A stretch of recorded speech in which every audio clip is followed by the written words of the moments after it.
తీసినే బాబుని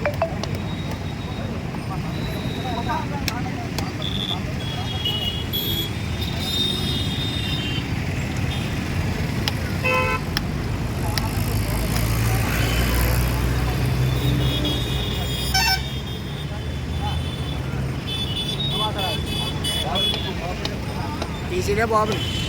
అనే ఎవరు ఆడలేదు అందరూ వెళ్తామండి అందరూ కాబట్టి అందరూ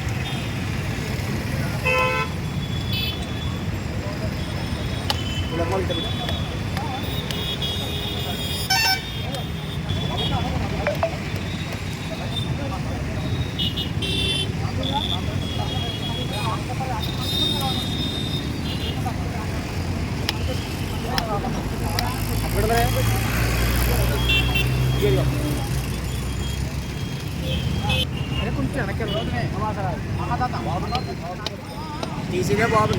ఈ రోజునే అల్లూరి సత్యనారాయణ గారు విజయదాతైన స్వతంత్ర దినోత్సవం జరుపుకుంటున్నారంటే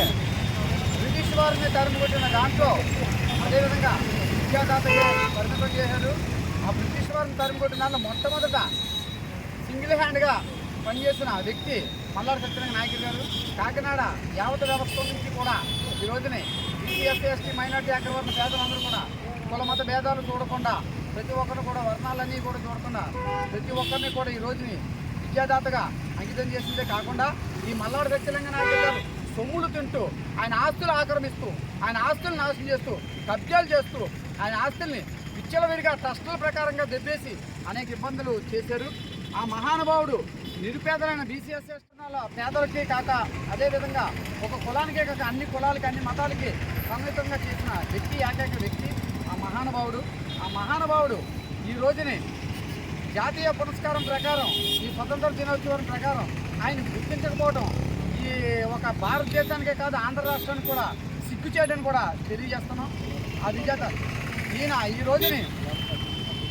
నిజమైన జాతి నాయకుల్లో ముఖ్యమైన నాయకులు అనుకుంటే మా మల్లారి సత్యనారాయణ నాయకులు గారు. ఈ రోజున రాగద్వేషాలు కానీ ఏమీ లేకుండా సర్వ మతాలని సర్వ కులాలని అన్నీ కూడా ఒకలాగా చూసిన వ్యక్తి ఏకైక వ్యక్తి మల్లారి సత్యనారాయణ నాయకులు గారు. విద్యాదాతే కాకుండా నిరుపేదల అన్నదానం ఉండాలని, వసతి గృహాలు ఉండాలని, హాస్టళ్ళు ఉండాలని,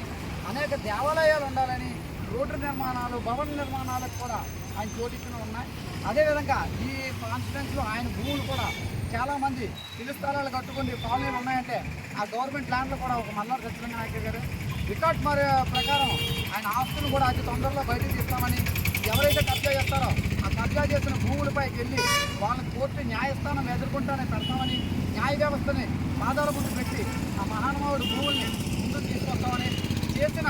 తప్పులు ఎవరైతే చేశారో ఆ భూముల్లో ఎవరైతే కబ్జా చేస్తారో గురయ్యారో తప్పులు నీతులు చేసుకున్నారో వీళ్ళందరినీ కూడా సంఖ్యలు వేసి న్యాయస్థానం ముందు తీసుకెళ్ళి నిలబెట్టి మేము ఈ చట్టపరంగా తీసుకెళ్తామని, చట్టాన్ని గౌరవిస్తూ చట్టాన్ని అనుసరిస్తూ వీళ్ళందరూ దోషులందరినీ శిక్షించిన దాకా ఆ భూములన్నీ కూడా నిరుపేదలందరికీ కూడా ఇచ్చిన దాకా ఆ ట్రస్ట్కి అప్పచెప్పిన దాకా కూడా వదలమని చెప్పి సభాముఖంగా తెలియజేస్తూ సెలవు తీసుకుంటున్నాను. నేను బంగారు